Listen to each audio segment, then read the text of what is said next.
Happy Thanksgiving and welcome here to Laurel Park here in Maryland. I'm Callie Francois. Keith Fustel, ready to rock and roll really quickly. Let's go ahead and get into these races. But look, first taking a look at the track. Track is fast, no turf again here today. We're going to kick up into some temps here today. A nice Thanksgiving day that we've got going on. We're outside, Keith. I think that says everything within itself. Happy Thanksgiving to everybody. Glad to have you along for the ride. We'll be a little bit quick this morning. Had a couple hiccups, so we got those taken care of. But yeah, 58 degrees, I think, for the high today at Laurel. It's lovely if you can come out. It's not only Thanksgiving Day, but pie giveaway day here at Laurel Park. So feel free. You get a free pie when you pay for a program. So get over here to Laurel Park. Bring back home a pie to really just keep everybody nice and happy on Thanksgiving Day. But race number 1 is a 1/16 on the turf event, claiming 40, which have never won 3 for the 3-year-olds and up. Keith, you go with the number 2 on top. Rusty's G550, Rudy Sanchez, Solomon, J-Ron Barbosa. These two team up at a 32% together, specifically on the dirt. I'll be quick. Less talk, more eating today, right? Thanksgiving. Rusty's G550. Barbosa gets along with his horse great. I think drops out of much tougher races is the inside speed. We saw Monday. This track was kind of scraped earlier, a little scrapage today. Speed was very good. I think he's the one to beat. A 4-time winner takes advantage of the condition. We've got a video of the 7, Oro de Moro Moro, your top selection. Let's take a look at that one. Last time out. This is first time off the claim for Tony Ferrier. Anthony Ferrier, who is, not only is he doing well second after the claim, but second route, 8 for 19. That's 42% in win percentage with second time on the route as of lately. So to back that up, 3 seconds, 3/3 to back that right up is going to be taking a similar approach, just sitting right off of the pace. And as you mentioned with your top selection, Rusty's G550 is going to have plenty to go into. I think the 2 turns today is going to be absolutely no problem for him today. Especially, you could argue that it's tough being on that outside post for the short term, but 7 horses, that's enough. This horse will be okay with a bit of a wide trip. Yeah, we got a shorter field now, Callie. Scratch the 1, scratch the 6. If the flow's not too many, these 2 could stay a long, long way in here. Let's see if Oro de Moro Moro can sustain into that flow of Rusty's G550. Giordani looks like he'll sit a good trip. Going first time for the barn, deadly barn off the claim. Will the flow be to his liking today? Let's go to the second. Absolutely, which does start Keith Fustel's early pick 4. Let's take a look at Keith's ticket right now. What you got for us, Keith, on Thanksgiving Day? What do you have to give? A little bit, I guess. Yeah, very thankful. First Thanksgiving without Mom, though. So Mama, we lost her back in April, and not the same. But hey, we move on. She was a big fan of horse racing. Kind of got me into it. So appreciate everything she's done. Very thankful to have great parents. So race 2, 40, 4, 6, 7, and 8. A little change up here in the third because we had a scratch. I'm going to go 4, 5, 6, and 7. So 4 by 4 by 3. Race 4 with the 2, 4, and 5. We're going to try this single. We've got a stat later. Don't let me down, Tony Ferrier, with Mystified. There's your ticket, $24. Well. Okay. Yep, $24. This starts the early pick 4 the second race. Another 1/16 on the dirt, claiming 40, which is number 1-2 this time. And I land on Late Night Larry, but you land on the number 7 Moe's Perfect. This one is, for Mike Trombetta. Gets the blinkers on with Angel Cruz this time here today. Tough race for me to line out. I looked at some other handicapping products, and the number off the last came back really good. Buyer figure was good, 68. This horse hasn't attracted a lot of play, but comes back for the tag, stretching out, looked at the family. Yeah, there's some route in there. So I think this is going to be all right. Moe's Perfect with the blinkers on should be within range early. I'm going to take a shot for a little bit of price. I do think he's going to come down off of that 8-1 in Baton, because I struggle with this race doing the odds. Baton's another one. Ran okay. A good try over the dirt at 2. This is going to be first time Lasix on the dirt. He looks like maybe a better horse possibly on the turf. He is. I think he's got a chance to show it, though. Time to mature. Another one that stays the trip. We've got Barbosa, a live rider. 7-6 is price users in race 2. I'm going to key these 2 in exactas. If you're new to the game, exactas is picking the first 2 finishers. You can box those. I'm going to use the 6 and the 7 as my primary horses to win this race. Okay. And then use them top and bottom with a couple other runners in here. Definitely the 8's going to make a run to it, I believe. Late Night Larry could be deadly. I was first time blinkers last time as well, and now going for Brittany Russell. That's what I'm going off of. So I go 4, 1, 6, 7. Keith Fustel goes 7, 6, 4, 8. Again, as he so noted with those highlighting horses in that exacta box, as he just wonderfully explained. Race number 3 is a maiden 45. a mile here on the dirt. For the girls, just strictly 2-year-olds, you go for Big Ambition. For Jamie Ness, Jaime Rodriguez, that's who I have in second underneath. A nice, just a nice enough go at Delaware last time out. This hasn't been a good stat or an angle for Ness over the last couple of years with these 2-year-olds. It's a smaller sample going sprint to route second out. Okay. I'm not going to give you the percentage because it's not good. Right. But trust me. Anyhow, but this horse, she ran very fast. Those internal fractions were just a tick off of open 20,000 established fillies and mares the next race. She's got the experience. There's a little, there's some definite route in the family. Mr. Big is from stallion I'm not super familiar with. Right. 17% though with the dirt routers. I think with the experience, Big Ambition goes to the front and just tries to take them coast to coast. Mr. Big also 17% with his second-time starters as well. Keith, you also have Titan Tishan. Is it no Titan? I'd say Tishan Tyrant. Tishan Tyrant. We'll Sorry, check with Robin. it is. Yeah. It's just a tongue twister for me right now, just in general. But a decent three-quarter work leading up to this first-time start for Jerry Robb. Yeah, a couple three-quarter works under its belt. Made from Lucky, only about 5% with the firsters, but the barn is what you have to respect here. Sure. Half the Ghoul's Night Out, half the Frechette, horses that are proven over this racetrack. They've won early and done well early, so I think this horse is going to be spotted just right. She's good. Out of that mare, 5 starters, 3 of them hit the board first time out. There we go. Just especially hitting at this distance, I think it's going to help him a lot. Race number 4, that's Keith Fusel with 7-6-4-5, who he has underneath, and I have covered the spread on top for Brittany Russell here today. Hopefully Sheldon Russell coming back here, back from just a little bit of a tumble earlier 2 weeks ago. Race number 4 starts the Rainbow Pick 6. I have a ticket. I couldn't find a single. I felt like in this later sequence there was plenty there to offer. I could have gone a little bit wider on that 7 and 8, but I wanted to keep it a conservative ticket, of course. So my big highlight is I could have also singled on Van Scholars in the 8th race, but I just backed it up just to be on the safe side because this is horse racing. You never know what's going to happen. But a $43.20 ticket for my sequence on the Rainbow Pick 6. You can look at that again at laurelpark.com. But this claiming 8,000 starts that sequence. 6 furlongs on the dirt for the 3-year-old girls. You have the number 5 on top. And let's take a look at your top selection. We got a video spotlight on Dancer's Melody for Kieran McGee, Carol Cedeno here in the saddle here in Maryland today. If we could get a look at that number 5 video, guys. Hasn't been pretty spotlights for Dancer's Melody at the break, the last couple. And this one, just right up in the air on the sloppy seal track, has caught 3 wet tracks in her last 3 tries. Good effort off the claim. Overcame some trouble, but last time out, that track, horses weren't really coming back. Right. And she tried, definitely. She was willing to the wire, comes back at this 6 furlong distance. She's proven over that. She's shown some speed in the past. We just got to get her through, the first couple strides, get out of the gate cleanly. Right. I think she'll be able to put herself in a position. Looks like Stay Out will try to take the initiative. She looks like the proven speed. You can kind of count on her to be forward, especially with that rider. She's going to go. Right. Dancer's Melody may be coming back to the right spot with a good break to stalk and pounce. I think you got to use the 2 Devilish Affair. Didn't have the most comfortable trip last time, but kept trying to the wire against better. Multiple winners, and Marvelous has won a slew of races. I think Devilish Affair right back in a good spot. Second off the claim with the fillies and mares on the dirt. 28% there for we Rudy go. Sanchez Salaman. 5.246. Rudy can figure out the fillies pretty decently well. I go for just to really quickly. I touch in. I take a chance on Eves coming back to the dirt today, and then Thunder Turtle coming off of a long layoff. Charlestown, that's not her track. The number 3 at 12-1. I'm going to go ahead and take a stab at that.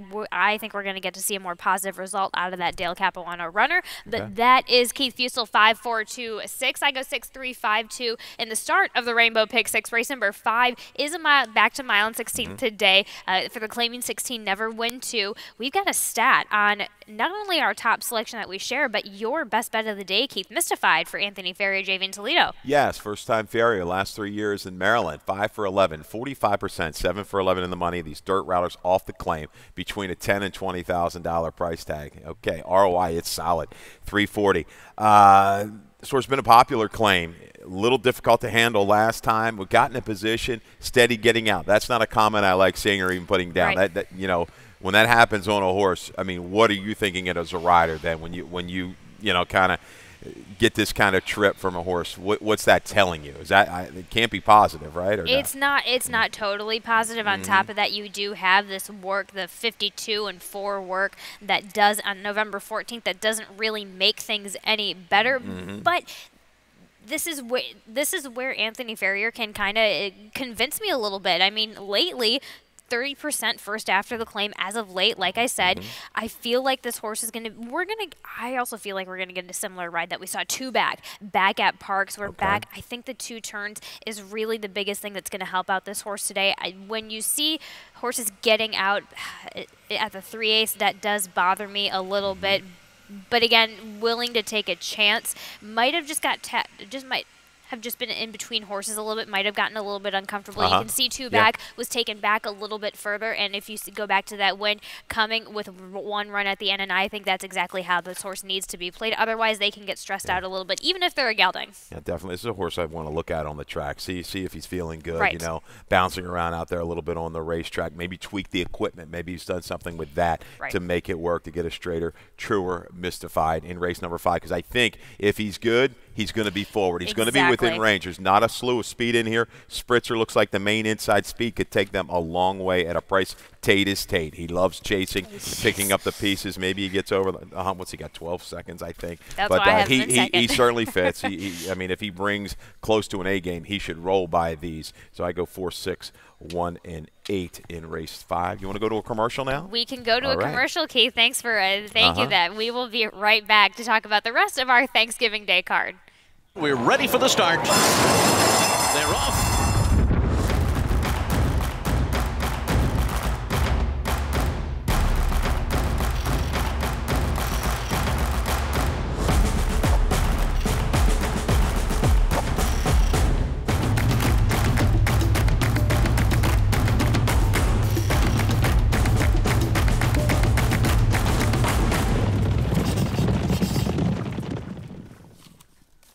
Welcome back to the rest of our Thanksgiving Day card chat. I see people slowly coming in, and we appreciate you coming in here just to enjoy your day before you go back with your families over here at Thanksgiving Day. But race number 6, we're a bit all over the place on this 7 furlong dirt affair, because that's kind of how this race plays out in this Claiming 25 Never Win 2 event. Keith, let's talk about number 9, Dotada. This one, Hammy Smith, Sheldon Russell back in the saddle with Hammy Smith, back in good graces with him the last time we saw this one. Kind of go on the dirt, it didn't really fire.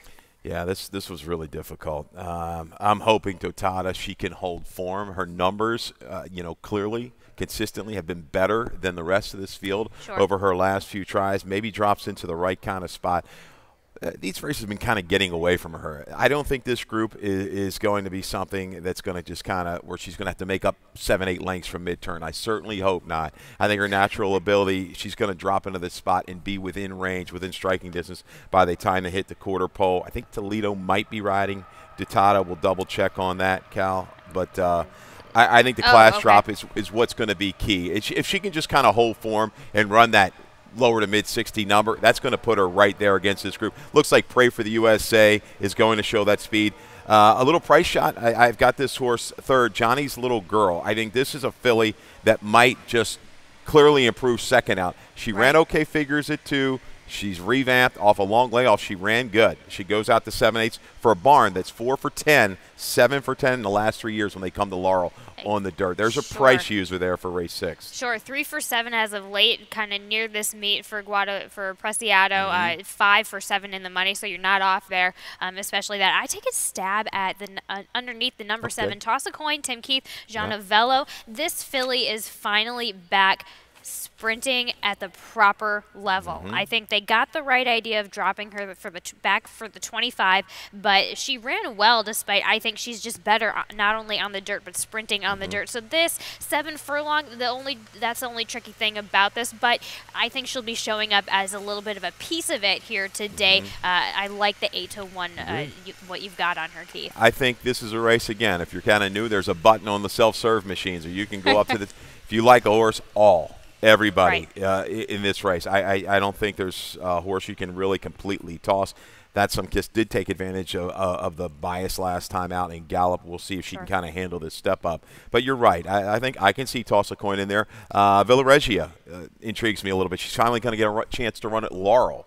She's run a little bit better at Parks, Delaware. Those numbers stack up, lower to mid-60s. They've kind of protected her a long way off of the claim for $10,000. Billy Humphrey and Norman Cash, good ROI combination here, return on investment for sure. At Laurel. For sure. Press the all button. Keith Fiesto goes 9-1-6-3, and then I go 3-7-5-9 in that 6th race. Interesting race. Race number 7 is a mile and an eighth on the dirt in the starter optional 30.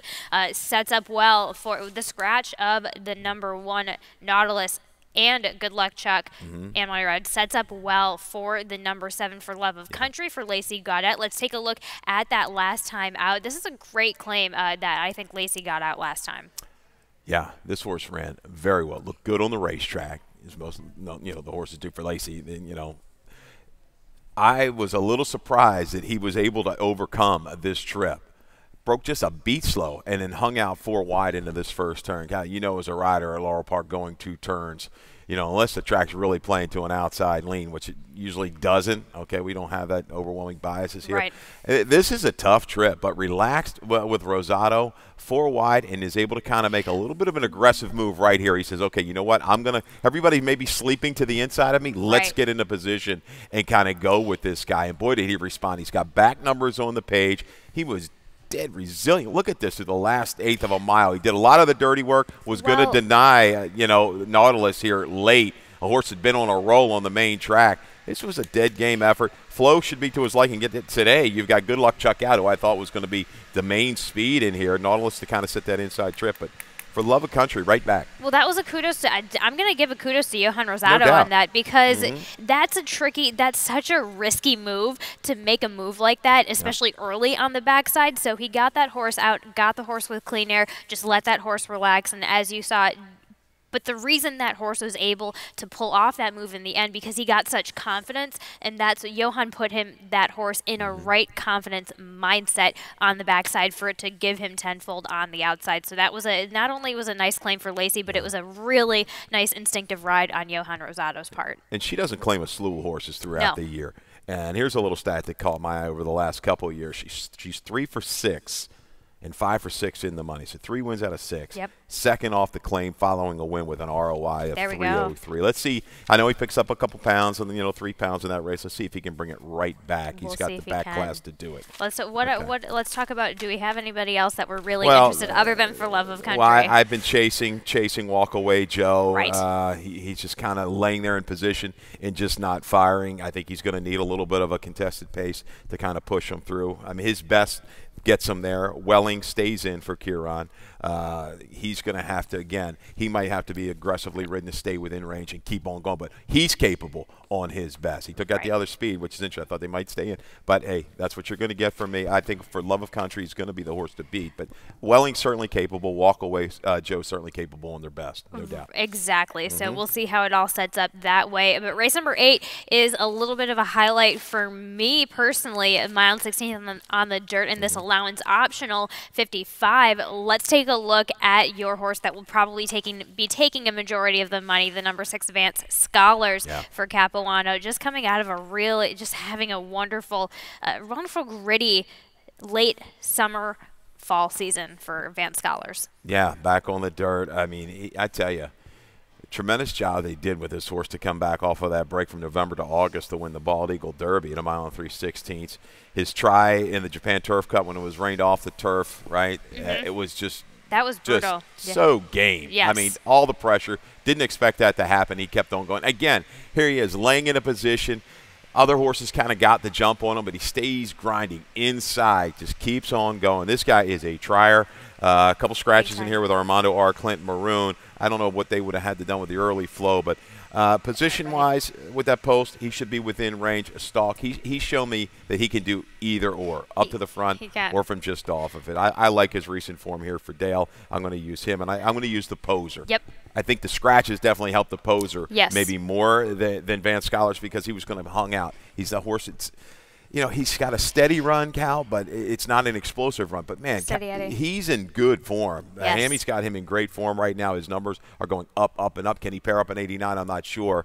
But I think he was laying a little too close, and it flattened his run just a bit. He gave effort to the wire last time. I think he'll sit and make a steady matriculation up to him by the time they hit the top of the stretch. Absolutely. And you and I both have the number 1 underneath, Ben and Joe. This is another horse that's always just kind of knocking on the door. I think the mile and 16th is going to help him from that last effort out, going just the straight mile to last time in November over here at Laurel. But our nightcap for this Thanksgiving Day is a maiden 20, a mile and 1/8 on the dirt. Yeah. Keith, this is your value play of the day. The number 3, Rare Breed, Robin Graham, Richard Monterey. Let's see if we can get some live in action with this horse today. Yeah, scratch the 5. Ken Love's Kitten, who was, I think I lined this race off. I can just tell you that right now. This was a race where you had these turfers that you know, run okay. It's that makes tough. on the turf. Yeah. Now, no dirt for him. Not a lot of dirt for him to go in race 9. But Rare Breed will be way down off of the 10-1, in my opinion. A 2-back try out of a good race, Patriarch Party. Willowwood came back to win. Those fractions much quicker than he's going to see today. This horse is a half to Brightwood, trained by Robin Graham, if I'm not mistaken, and got the maiden done at like a 51. I think like a mid-40 buyer will get this done today. Perfect piece. Second blinkers, inside post, good enough to me to throw that one into the money. 3-1-4-7. I take a chance with the number 6 Bushwick Bruiser as a little bit of a price in our nightcap, and that's going to wrap it up. Keith Fustel, 3-1-4-7 in that nightcap. Let's talk about your best bet and price play of the day. Let's see what you can give out today. Best bet was race 5, number 4, Mystified. You saw the stat, a very strong stat for Tony Ferry. Check that one out in the paddock. Come down. It's a beautiful day. Check the horses out in the paddock. You know, we got a great paddock here at Laurel Park, one of the best. And watch him on the racetrack warming up. I think he's going to be, if he looks good, he's going to be sitting there in position, locked and loaded by the 3/8 pole. Price point, we just talked about it. Rare Breed in the last. A little bit of a reach, but you won't get the 10-1 on him, unfortunately. Probably not, but let's see what happens. We're going to be back. I'm going to be back with Tim Tulloch for your Thanksgiving Day here, but thanks from Keith and I, and let's go check out how things are going with Dave Rodman. You got to go get some coffee, donuts, load up the first bet account, and enjoy Thanksgiving.